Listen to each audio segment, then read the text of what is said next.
Today, I am making coconut pepper soup. Yes, I know, coconut pepper soup. You cannot knock it until you try it. So we're going to get straight into this video. Like, subscribe, comment, disturb my line. I will respond. So for my proteins, I use a lot of hard proteins. You're going to go from hardest to softest. Add your hardest protein to the bottom and your softest on top. So I have my fish on top, my cow feet in the bottom, and my beef somewhere in the middle. I blended up 1 onion, 1 bell pepper, and a few habanero pepper. Adjust the spice to your liking. I'm going to fill that water up to the top, and this is going to boil for about 2.5 hours. Now, depending on the kind of protein you're using will determine your cooking time. I added about 2 bay leaves and I seasoned to my liking. Salt, black pepper, and garlic powder. I keep it very simple. And then I let that boil. 15 minutes into boiling, you do want to remove your fish.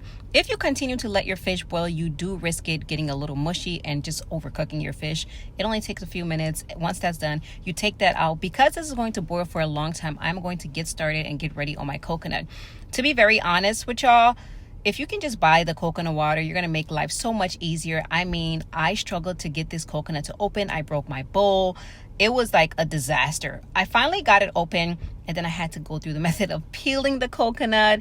In the end, it was worth it, but it was laborious. So that's what made it difficult. I blended it up very, very fine in my Ninja, and then I just strained it. Luckily, I didn't need a cheesecloth because it really strained fine. I mean, the milk that the coconut produced was incredible, and it was worth the hassle that I went through in the middle.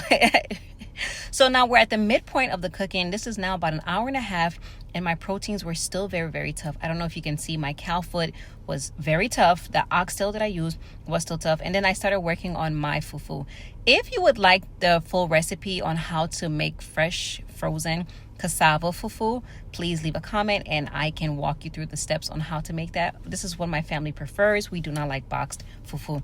So about 90% into cooking, I am going to add about a few cups of the coconut that I blended up earlier.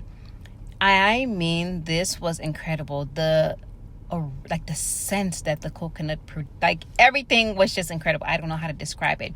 And because I was nearing the end of my cooking, I didn't add my shrimps. It doesn't take that long to cook, so that's why I didn't start it at the beginning. And then I added my fish back into the coconut soup so it can just complete one time, and this was the end. The total cook time was about maybe 2 to 3 hours because of the proteins that I was using. I would say if you are using meats that take about 1 hour to get done, 40 minutes in, that's when you're going to add your coconut, and you're going to cook that on medium to low heat just to get everything acquainted, to slow cook that to introduce the flavors into the pepper soup, and you are done. At this point, I was just folding my fufu and just getting ready to garnish it the way that we like it. Some people don't like okra. You can always skip it, but this is the way we like it. I added all my proteins on top. I added my coconut pepper soup on top, and it was incredible. Somewhere in this clip, I am going to insert the final results, and we loved it so much. I hope you give this a try and add it into your rotation. It was incredible. We really loved it. As always, I don't think for this one I need much in the description box, but I hope you enjoyed this recipe. I hope you give it a try, and until next time.